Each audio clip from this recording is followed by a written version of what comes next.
El nuevo liderazgo.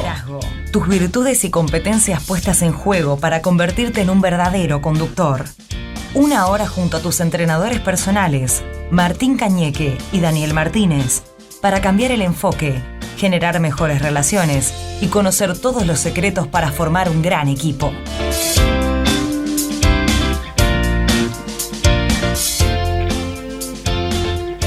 Muy buenos días a todos, les damos la bienvenida a un programa más del Nuevo Liderazgo que hacemos todos los viernes junto a Daniel Martínez, acá por Radio LED en Argentina, y que sale, y les recordamos siempre, todos los sábados a las 11 de la mañana en nmmiami.com. Por si se llegan a perder el programa de hoy, lo pueden ver el sábado en la radio de negocios de Florida, en Estados Unidos.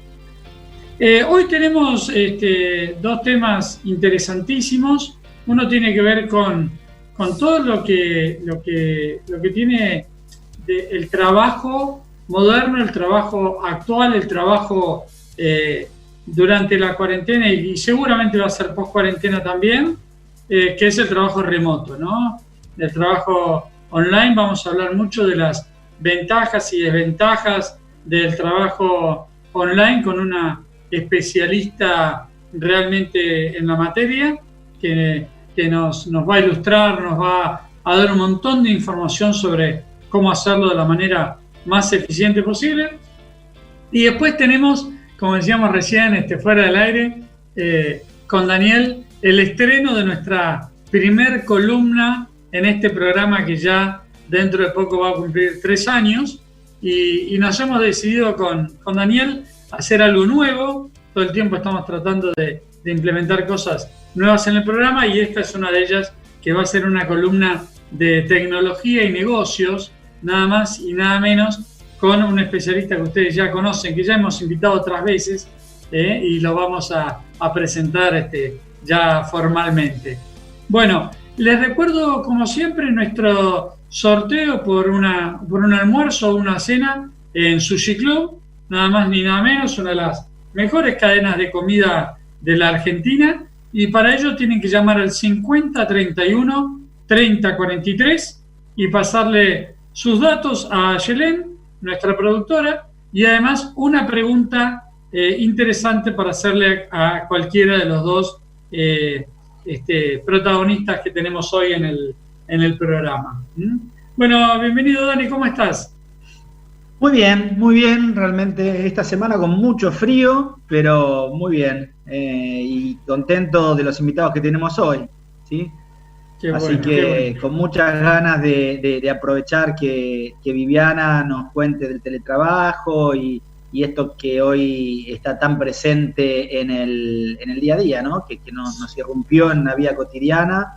Seguro que sí. Hablamos recién del Zoom, que antes no sabíamos qué era, y ahora todos somos especialistas. Sí. Muy bien. Estamos más en el Zoom que con nuestra familia. Sí, en cualquier momento vamos a hacer Zoom con nuestra familia también. Sí, con los celulares en la otra habitación. Sí, en la otra habitación, tal cual. Bueno, aprovechamos para presentarla, ya hemos hablado un montón de ella. Viviana Díaz, cofundadora de GNT, Mentoría Neurodigital, y coordinadora de la Comisión de Trabajo Conectado Remoto Usuaria. La verdad, una especialista en estos temas del trabajo remoto que seguramente nos va a dar un montón de consignas muy interesantes para aplicar. Bienvenida, Viviana, al programa. Un gusto realmente que estés con nosotros. Gracias Martín, Daniel, un gusto, Martín también. Gracias por invitarme. Y sí, estamos viviendo tiempos de ficción, ¿no? Del teletrabajo, porque en realidad estamos viviendo el trabajo remoto forzado o forzoso. Fuimos empujados a trabajar remotamente, en algunos casos sin red tecnológica, siempre sin red emocional, sin entrenamiento y muchas veces también sin red jurídica. Entonces, en esta ficción de teletrabajo, nos pasa que tenemos excesos y sufrimos lo que sería el mal uso de la tecnología, ¿no? Porque la tecnología de por sí, seguramente Martín lo va a explicar muy bien, pero no es ni buena ni mala, lo que somos nosotros los que podemos hacer un buen uso o un mal uso. Lo que sí, la tecnología mal usada es adictiva, por eso yo digo que es una droga sin sustancia, ¿no? Y entonces un poco lo que venimos desarrollando desde GNT, desde el método de gestión neurotic, es justamente esto de entrenar a nuestro cerebro, de capacitarnos para prevenir. A mí me gusta hablar de la palabra provenir, más que prevenir, el mal uso y los daños que el mal uso de esa tecnología me puede provocar. Y súper bueno, interesante.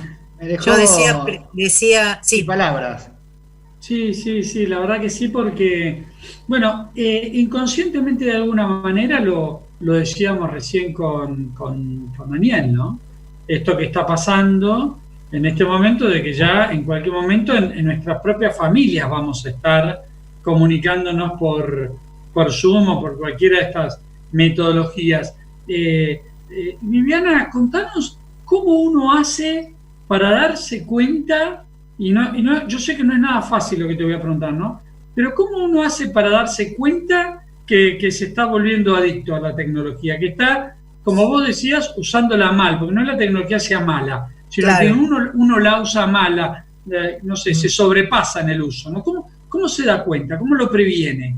Bueno, en primer lugar, viste, yo hablaba de provenir más que prevenir, porque cuando vos prevenís, de alguna forma anticipás el resultado, pero cuando vos provenís, además le das herramientas a la persona para que pueda hacer algo con este resultado anticipado. Entonces, la idea es justamente darse cuenta que uno está entrando en lo que yo llamo burnout digital, que es el síndrome del cerebro quemado digitalmente, para poder trabajarlo a través de pausas activas, a través de un método, y poder justamente hacer un buen uso de la tecnología. ¿Cómo me doy cuenta?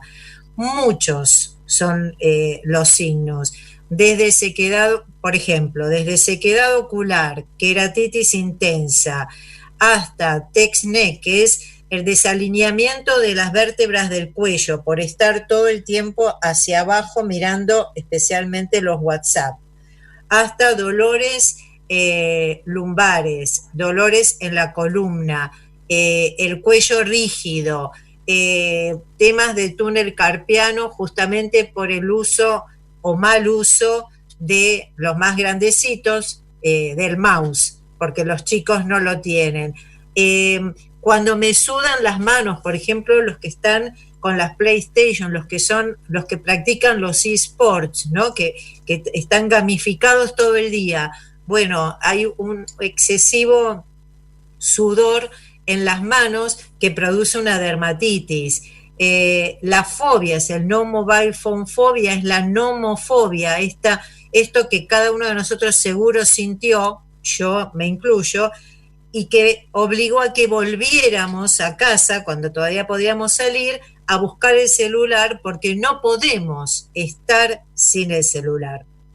Y cuando vos empezás a sentir una dependencia psicológica con la tecnología, estás empezando a sentir esta esclavización a la tecnología. Cuando toda tu vida de relación social, personal, va enfocada para la tecnología y con la tecnología, entonces es que te volvés adictivo, ¿no? Y lo que vivimos hoy, esto del trabajo remoto forzado y no el teletrabajo, es justamente cuando hay un exceso de conexión, un exceso de tecnología. Estoy 100% conectado y me provoca una infoxicación, ¿no? Estoy intoxicado de información, intoxicado de tecnología. Inclusive tengo tema pérdida de equilibrio, mareos, ¿no? Y bueno, esta es una situación que vivimos hoy, que sumada al encierro, bueno, trae consecuencias todavía más graves. Lo que es importante diferenciar cuando yo escucho hablar, no, porque el teletrabajo es malo. El teletrabajo, como la tecnología, no es ni malo ni bueno.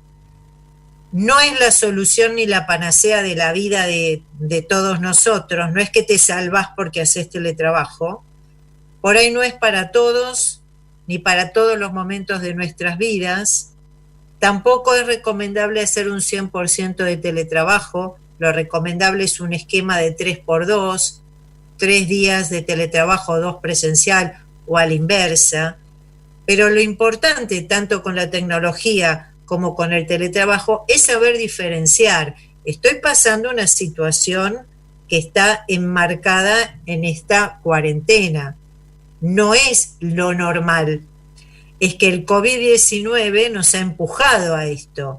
No fue ni el Estado, ni las empresas, ni los sindicatos, ni yo misma, que soy una militante de trabajo conectado remoto, la que logré, sino este exceso de digitalización, sino que fue un virus que la biología que nos empujó. Entonces, es cierto que como todo cambio nos cueste, ¿no? Y nos provoque luces y sombras, pero lo importante es diferenciar para no equivocarse que uno entrenándose, capacitándose y sabiendo provenir puede justamente evitar, ¿no?, los daños de la tecnología o lo que es un trabajo remoto forzado, que es lo contrario al teletrabajo seguro. Seguro. Viviana, súper interesante lo que nos contás. Yo me imagino, lo doy por descontado, pero quiero saber tu opinión especializada, ¿no? Que cuando un empleado, un trabajador bueno, nuestra audiencia tiene que ver con lo empresarial, ¿no? Entonces, yo estoy pensando en toda la gente que está al otro lado, que está trabajando actualmente de esta manera, ¿no? Yo digo, cuando un empleado se sobrepasa, se llena de información, le empiezan con todos estos síntomas, me imagino obviamente que debe empezar a bajar su productividad, ¿verdad? Obviamente, claro. Baja la productividad y ahí es donde y el proyecto de ley de teletrabajo que lleva media sanción de diputados lo trae como concepto, ¿no? La desconexión, donde la desconexión opera de manera muy importante, porque es cierto que vos no podés estar, como tampoco podés estar presencialmente más de una cantidad de horas trabajando. Pero esto también es innovar, porque la jornada laboral tal como la conocemos, y yo soy abogada laboralista, ¿no? Pero algunos sindicatos ya me van dando la derecha y ya yo empiezo a hablar de telesindicalismo, porque la jornada laboral tal como está pautada en la LST es en desuso. ¿Qué me importa que la persona esté 8 horas? Si esas 8 horas va a trabajar mal para la organización y mal para sí misma. La innovación tiene que ver con el trabajo por objetivos, con indicadores claros. Para eso nos tenemos que entrenar. Y para poder tener objetivos hay que saber formularlos, porque muchas veces ocurren, y en la implementación que hacemos desde GNT lo vemos mucho, que es más fácil ser un teletrabajador que ser un jefe de teletrabajador. Porque cuando vos sos jefe, tenés que echar mano a todo lo que es el neuroliderazgo, ¿no? El poder de alguna forma liderar equipos mixtos que están formados por presenciales y por virtuales, para lo cual sí o sí vos tenés que saber marcar los objetivos o metas, pero para poder exigir vos los tenés que saber pedir, y para saber pedir resulta que tenés que tener, ¿no?, la contextura que te permita programarlos. Por eso es tan fuerte el cambio que provoca el trabajo remoto, porque de alguna manera yo lo tomo como la cuarta generación, esta cuarta generación en la evolución del trabajo remoto que empieza en los 70 con Jack Niels, en los 90 da una vuelta con lo que es la oficina móvil, vuelve a tener una vuelta en los 2000 cuando hablamos de la nube y todo lo que es la inteligencia artificial, y ahora en marzo de este año para la Argentina se produce un cambio, porque no solamente vos empezás a trabajar remotamente, sino también empezás a pensar de manera diferente, a organizarte de manera diferente, tu hogar funciona de otra manera y toda tu vida laboral y social cambia. Buenísimo. Vamos a ir a nuestra primer pausa del programa de hoy y te dejo una pregunta picando, en suspenso, para que nuestra audiencia se vaya imaginando la respuesta, ¿no? Hoy tenemos columna nueva, estamos re locos, estamos innovando en todo con Daniel, ¿no? Vamos a probar esta metodología también, ¿no? Dejar la pregunta en suspenso. Todo lo que contás es fantástico a nivel de conocimiento, de entender lo que está pasando, pero mi pregunta para después de la pausa, Viviana, tiene que ver con qué hacen los líderes con esto, ¿no? Líderes que en muchos casos en nuestro país no estaban preparados para esto, muchos que no lideraban, de esto hablamos en todos los programas con Daniel, y de repente se encuentran con que tienen que cambiar el estilo, las formas, el medio, la comunicación, todo. Esa va a ser la pregunta desafío para vos para después de la pausa. ¿Qué hacen los líderes con todo esto? ¿Qué hacen los líderes con todo esto? Me alegro mucho. Nos vamos a nuestra primera tanda publicitaria del día de hoy y enseguida volvemos con Viviana Díaz y todo esto tan interesante sobre el teletrabajo. Estado picando a Viviana Díaz antes de comenzar. Sí, la pregunta era, ¿qué hacen los líderes en esta situación, ¿no? Del trabajo a distancia? ¿Cómo lo están manejando? Bueno, con sus luces y sus sombras, ¿no? Todavía hay mucho de amateur en el tema, porque hay como un mito de que, bueno, andate a tu casa y trabajá desde ahí. Y esto es en contra del teletrabajo, ¿no? Y lo hemos visto justamente en esta cuarentena. Entonces, desde el liderazgo también hay como un desafío muy interesante en lo que respecta a liderar cerebros, que de esto se trata el neuroliderazgo, ¿no? Pudiendo trabajar mucho desde la inteligencia emocional y también desde los distintos avances de la tecnología relacionado también con nuestra franja etaria, porque no es lo mismo un baby boomer que uno de generación X, que un millennial, que no sé yo, obviamente, o que una generación Z. Entonces, también ese líder hoy tiene que tener en cuenta, ¿no?, lo etario para integrar y también lo que es el trabajo en equipo y colaborativo. Por eso que es interesante la pregunta, porque abre todo un canal de necesidad de capacitación y entrenamiento en un formato diferente, con lo que es capacitación a distancia, pero fuera de lo que era el e-learning tradicional, ¿viste? Y tratando también de evitar esto que yo llamo que es el síndrome de la zumbitis, ¿no? Te pongo 45 Zooms para un solo día y vos terminás quemado y a la segunda no querés ni escuchar, ni te interesa lo que el otro dice, porque además, cuando yo estoy en un Zoom, mi cerebro está atendiendo a varios a la vez, con lo cual la capacidad de focalización está también limitada. Y por eso cuando yo salgo de un Zoom estoy hasta mareada y más cansada y digo, pero estoy más estresado, estoy más ocupado y estresado que cuando estaba estresado y ocupado. O sea que también esto requiere pausas activas y requiere un formato de comunicación, la comunicación 5.0, que es diferente. Te hago dos preguntitas porque sé que estás con el tiempo limitado, ¿no? Me encantaría hacerte muchas más. La primera es, ¿cómo se logra a distancia el trabajo en equipo? Porque por un lado, cuando vos estás en la oficina, vos los juntás, hay una cohesión, hay un sentido de equipo, pero cuando estás a la distancia, esto se pierde, termina siendo un dibujito en la pantalla, ¿no? ¿Cómo se trabaja esto? Bueno, hay herramientas tecnológicas, yo no soy informática, seguro que nuestro columnista Martín seguro que me supera a creces con esto, pero hay herramientas tecnológicas que sirven como disparadores para la atención, para poder empezar a trabajar esto que uno trabajaba cuando estaba en presencial, que es el radio pasillo, ¿no?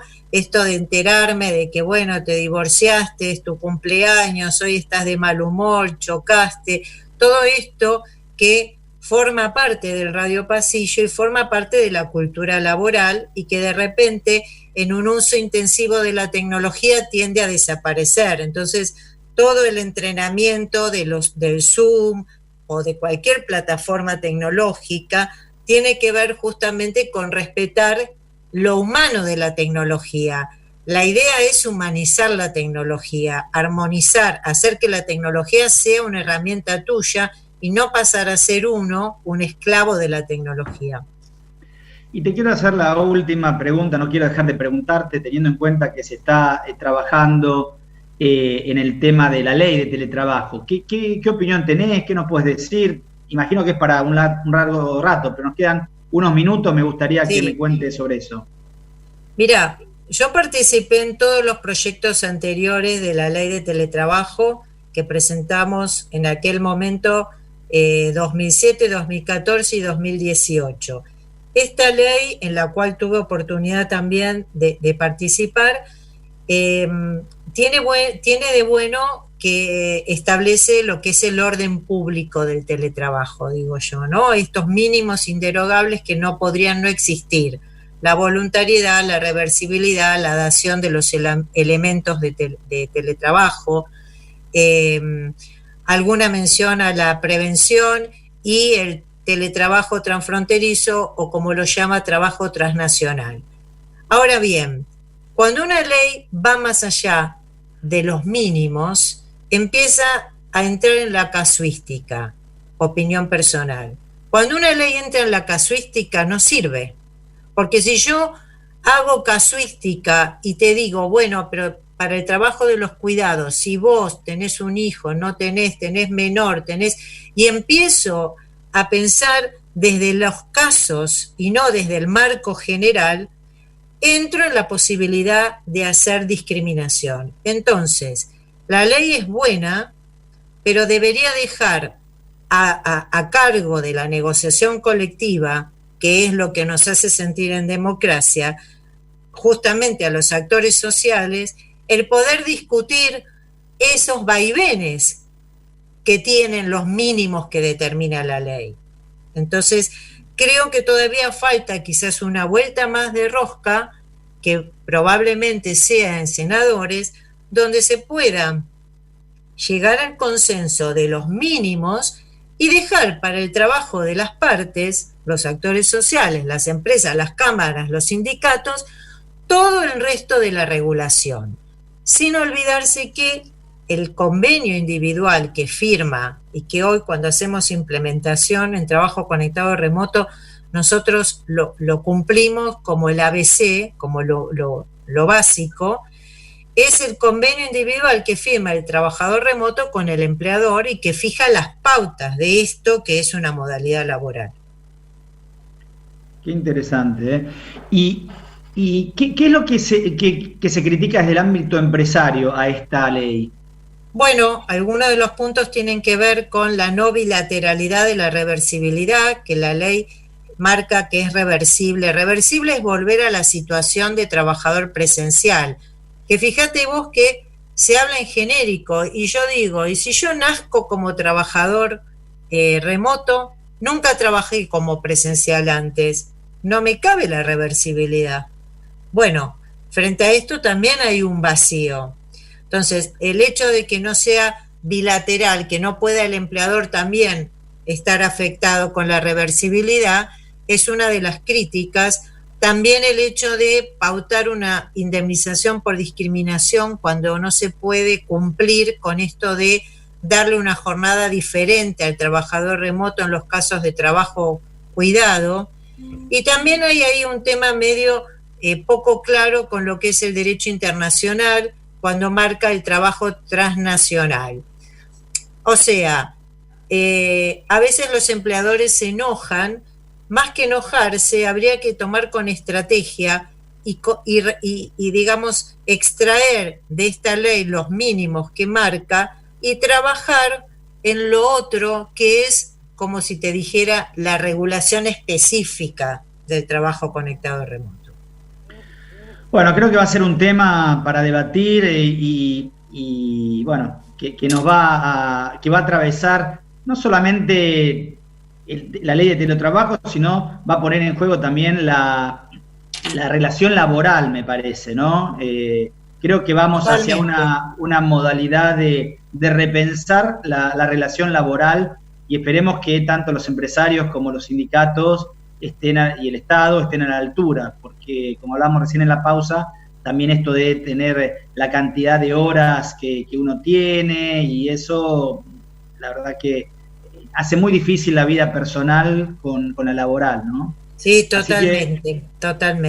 Cumplo con el horario que nos habíamos dicho, Viviana. Nos encantaría seguir charlando con vos, pero bueno, sabemos que estás con un compromiso. Te agradecemos muchísimo y tendremos la oportunidad en algún momento de volver a charlar con vos. Te agradezco. Gracias, Martín, Daniel y Martín.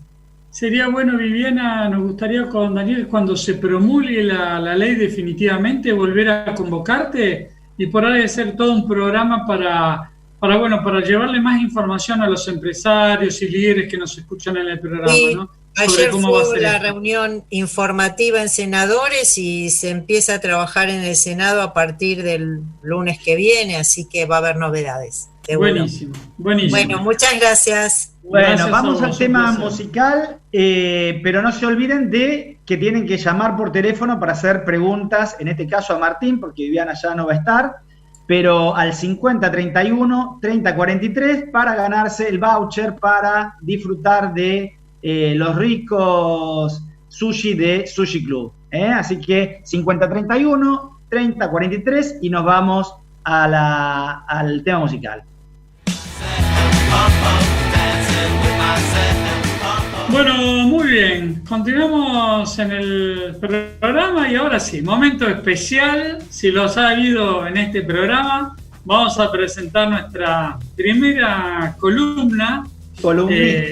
Ya me siento un profesional de la radio. No, ya estamos me parece que estamos para la televisión, Dani, ya, Sí, estamos ya para... Pasaríamos al aire a una radio de aire, porque ya tenemos columnistas, ya estamos... Ya tenemos de todo. ¿Qué columnista además, no? ¿Y qué columnista nos mandamos, Bueno, vamos a presentar a Martín Razumov y su columna sobre tecnología y negocios, pero déjenme que les cuente algunos segundos sobre quién es la persona que van a escuchar y van a empezar a compartir esta columna junto a nosotros, ¿no? Martín es especialista en inteligencia artificial y Big Data, vive en Miami con su esposa Patricia, a quien le mando un cariño enorme que hace un montón que no veo. Martín ha trabajado más de 25 años en multinacionales muy, muy importantes, la verdad yo he seguido mucho la carrera impresionante que hizo Martín, tanto en la Argentina como en Estados Unidos desde hace ya muchísimos años.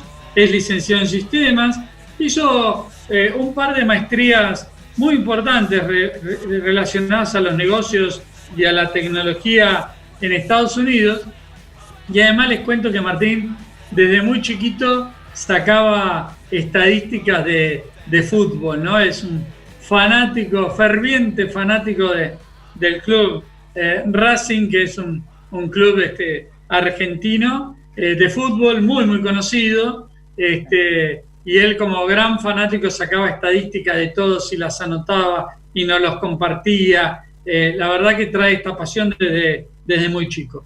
Así que bueno, hecha se pasó haciendo estadísticas, pobrecito. Y lo único que podía hacer era estadísticas. No podía hacer mucho más que festejar sacar estadísticas. Bueno, pero una vez festejaron. Sí, pero eso fue mucho después. Tuvo que esperar como 30 años para que las estadísticas se volvieran... Pero bueno, por ahí si Racing ganaba todos los años, no hacías este carreón en la tecnología y la información, ¿no? Te benefició. Mirá si hubiera sido de River, no hubiera llegado a nada, ¿no? No. Con tantos campeonatos. No. Bueno, el tipo metió el bocadillo ahí. Muy bien. Bueno, bienvenido, Martín querido, al programa. La verdad que es un lujo. Gracias. Para nosotros tenerte en este programa. Es un lujo, realmente. Gracias. Realmente. Bueno, podríamos empezar hablando, pero como introducción nomás, ¿no? Porque tenemos un tema preparado hoy que tiene que ver con el Big Data y que nos hables un poco más del Big Data, Google, todas estas cosas que el otro día nos quedaron picando, pero te pregunto como para hacer el link con lo que comentaba Viviana y nos enriquecía con respecto al teletrabajo. Esto del teletrabajo en Estados Unidos en general, vos desde tu lugar, ¿lo viviste como esta gran innovación, este cambio radical que fue en la Argentina, que muchas empresas se quedaron 1 o 2 meses sin trabajar? La gente no tenía notebook en su casa, no tenía forma de conectarse, los servidores no estaban preparados. O sea, se vivió todo este caos que se vio en la Argentina, que inclusive hoy hay empresas que ni siquiera están pudiendo controlar la cantidad de horas que trabajan sus empleados y demás, o fue un trámite en Estados Unidos. Contanos un poquito de eso. No, mira, desde mi experiencia personal, profesional, yo hace muchos años que ya estoy acostumbrado al teletrabajo como herramienta de productividad, más que nada, ¿sí? Porque en este caso ya no es productividad porque es la obligación, ¿no? Ahora o teletrabajamos o no trabajamos. Pero hace muchos años que en las empresas que yo trabajo se usa el teletrabajo como una herramienta para mejorar la productividad. ¿Qué significa esto? Si estabas viajando no podías trabajar en el aeropuerto, no podías trabajar en el hotel, no podías hacer un montón de cosas. Y bueno, la tecnología y los procesos y todo en las empresas ya estaba preparado para eso, ¿sí? O sea, en los últimos 20 años que yo trabajo con empresas multinacionales, que todas las empresas tienen las plataformas requeridas para hacer teletrabajo. Lo que me parece a mí es que y que sí lo viví, es un tema cultural, ¿no? Que es el tema de como decía Viviana antes, que es que ya no se trabaja. No voy a decir en todos los trabajos, pero hay muchos trabajos que ya no se hace más por hora. O sea, no se marca más la tarjeta, es más cumplir el objetivo. Tiene lo bueno que vos que no tenés que marcar horario, que si llegás a las 8:05 en vez de 8, no pasa nada, no tenés el jefe que te dice nada cuando vos cumplís los objetivos. Lo que pasa es que hay toda una cultura establecida, vos nombraste esa palabra recién y me parece clave en todo esto, una cultura establecida en países como Estados Unidos, Francia, Alemania, Inglaterra, qué sé yo, países primermundistas, y creo que es la gran diferencia entre los países primermundistas y nosotros, acá en Argentina, y es que el trabajo por objetivos es un desarrollo de los años 60, o sea, está ya inmerso en la cultura, en la forma, en la responsabilidad del empleado, en el compromiso del empleado. Acá yo me animaría a decir, no sé, Dani, ¿qué opinás vos? Pero yo creo que el 98% de los líderes en la Argentina no saben fijar objetivos, no saben trabajar por objetivos, no saben hacer que su gente trabaje por objetivos. Es nuevo. Ahí está la clave. Ahí está la clave. Pero no solamente en los líderes, sino en la gente también. ¿Okay? Claro, la gente también. En cada uno tomar la responsabilidad de cumplir su objetivo. Te dejo un desafío para la próxima, Martín, a ver qué te parece. A mí me gustaría, sí, seguramente que vos esto lo podés hacer, ¿no? Me gustaría ver estadísticas de cómo creció el consumo de las redes sociales, Google para las búsquedas, Netflix, etcétera, en la Argentina desde que comenzó la cuarentena hasta ahora. Ok. Porque la gente que antes estaba en todas estas cosas y no laburaba, no trabajaba, siguió probablemente igual. Pero la diferencia, si hay, yo intuyo y ya he leído, la verdad, algunas de ellas, de estas estadísticas, si hubo una curva tan pronunciada, es porque la gente no hizo ese chip ese cambio de chip, ¿no? Ese clic cultural de decir, ahora trabajo pero desde mi casa. La gente, mucha de ella, dijo, bueno, ahora estoy en mi casa, veo Netflix, ¿no? Sí. Dos cosas te quiero decir. Uno, hay que ver si las empresas tienen preparada la infraestructura para... No, ya te digo que no. Bueno, ya te digo que no. No tienen infraestructura ni tienen a los líderes preparados para liderar de esta manera. Esto ni lo investigues. Sí, lo otro que te quería comentar es que yo también he visto, o sea, no es que en Estados Unidos, la experiencia laboral que tengo yo es en Estados Unidos, y no es que en Estados Unidos todas las empresas están súper tranquilas con la gente trabajando remoto. No, a mí me ha pasado. Yo trabajé acá en Estados Unidos, trabajé en 3 compañías con diferentes grados de confort en el teletrabajo. ¿Sí? Está evolucionando todavía. Sí. Hay compañías que son más tradicionales y hay compañías que son más flexibles. Lo que pasa es que es un tema de oferta y demanda, ¿sí? Tenés que cambiar el chip del cerebro para entender esto. Acá falta gente que trabaje. Claro. ¿Entendés? Entonces es diferente. Claro, es muy distinto. ¿Entendés? Muy distinto.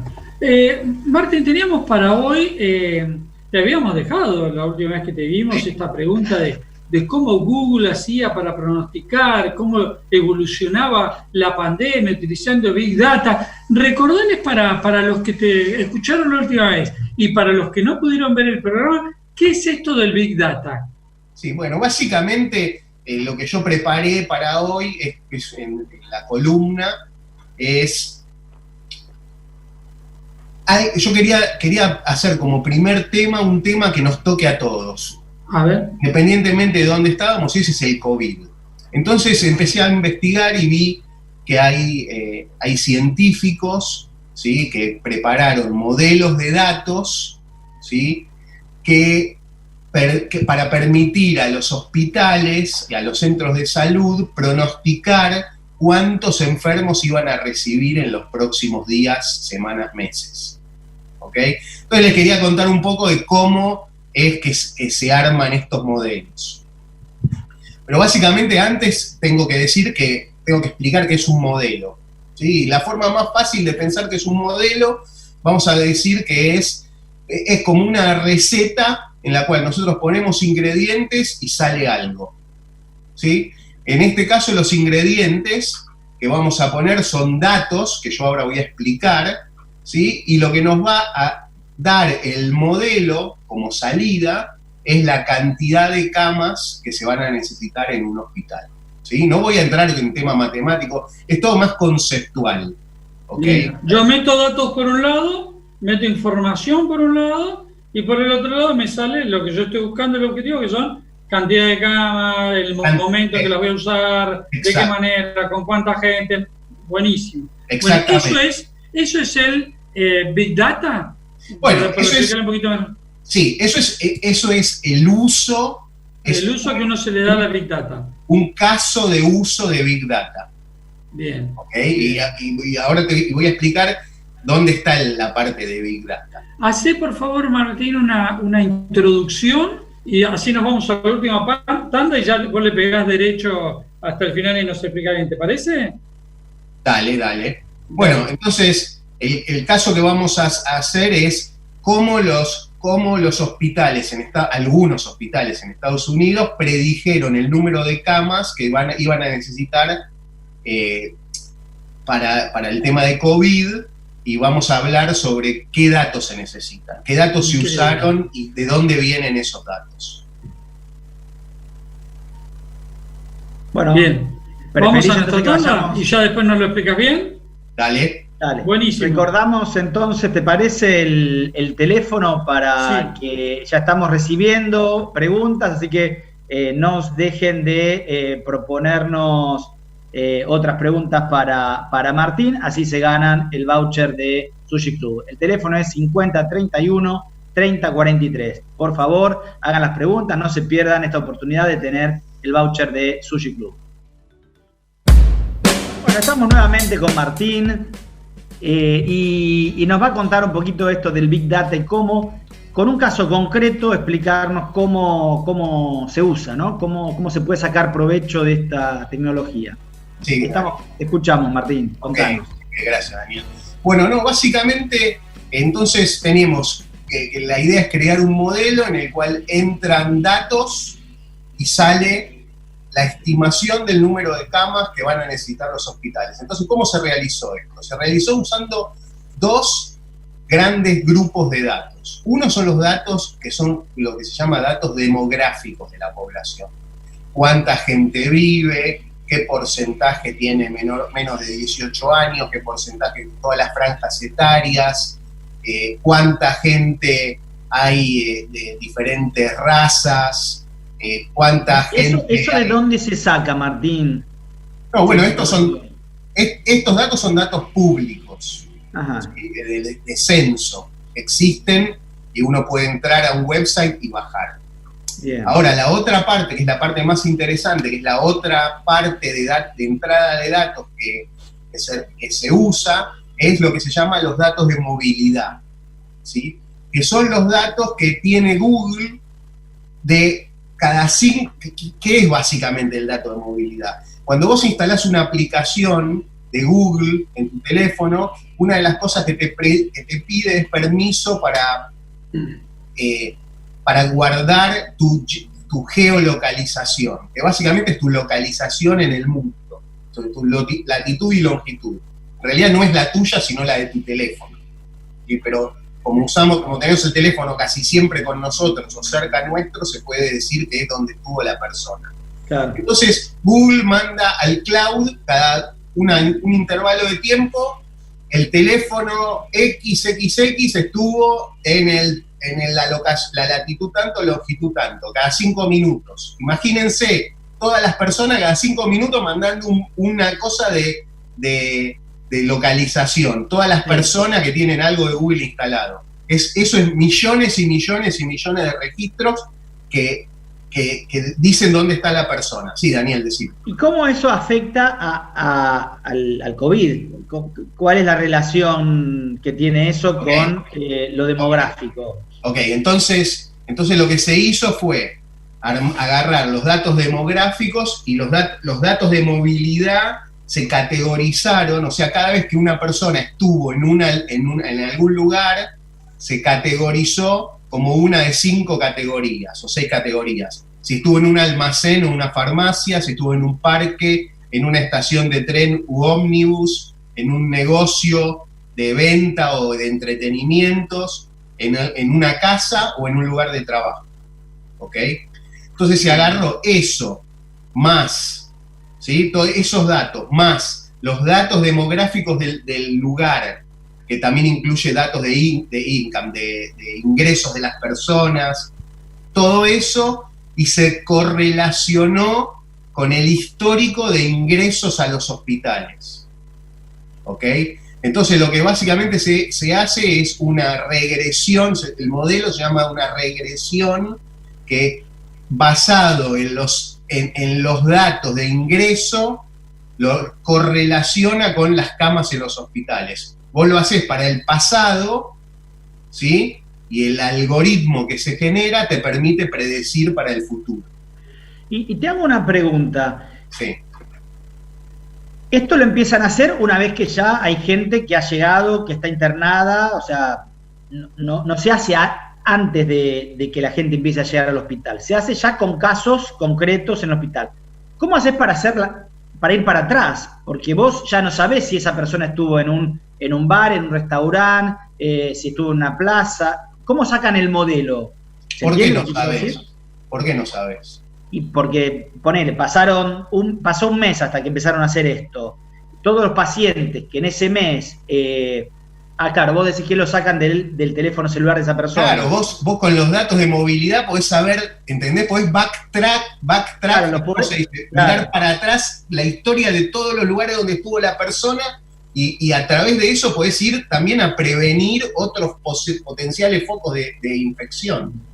Ahora es increíble por un lado, pero por otro lado se te abren como un montón de redes, porque la persona fue al supermercado, después fue a la farmacia, y tenía que ver todo lo que fue a la farmacia, lo que fue al supermercado, se te abre una red, pero es impresionante, ¿no? Bueno, ahí está el desafío, o sea, desde el punto de vista de los datos, es buenísimo porque se puede saber todo, o sea, puedes ver todo, pero después operacionalizar, o sea, hacer algo con lo que te dicen los datos es el problema, porque ¿cómo haces para buscar para atrás? O sea, podés buscar todas las personas que estuvieron en el mismo almacén a la misma hora, podés, porque tenés la geolocalización.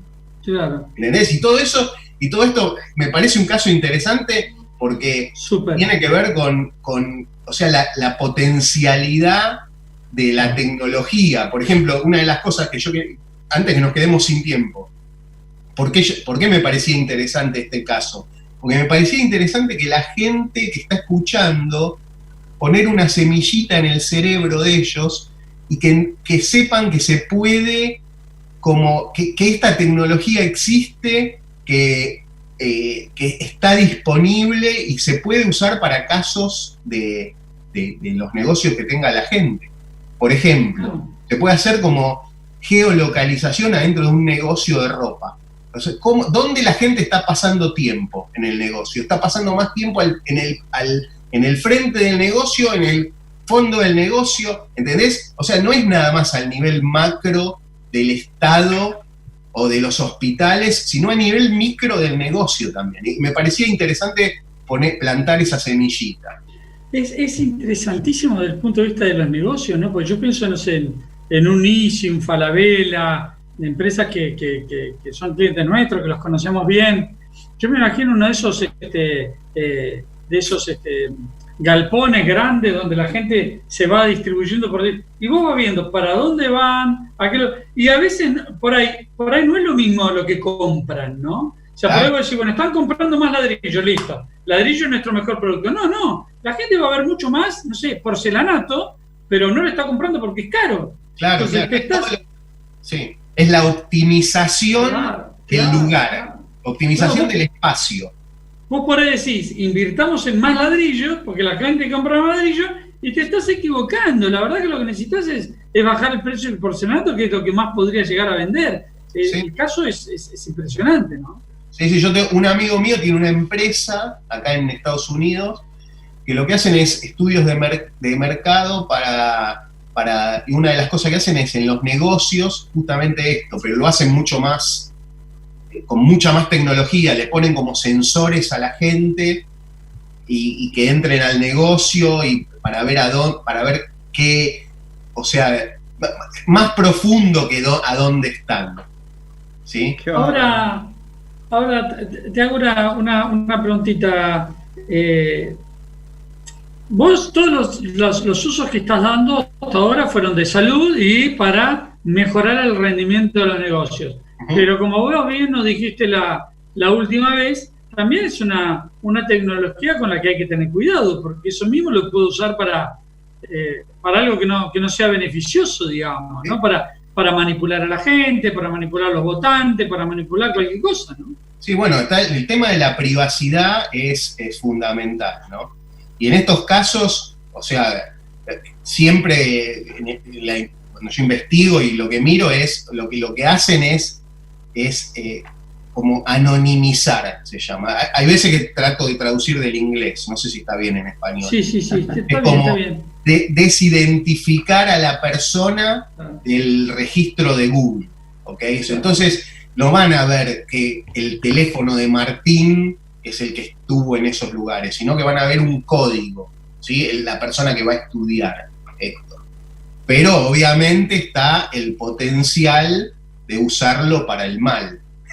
Sí, ¿no? Tampoco sé si les interesa mucho si es Daniel Martínez o Martín Cañeque o quien sea, sino el código, o sea, el 0,011-304 compra siempre acá y me van a vender cosas a mí. Que yo sea Martín Cañeque no les importa para nada. Sí, en estos casos es correcto, pero, o sea, la potencialidad de los datos requiere, o sea, la privacidad es un tema.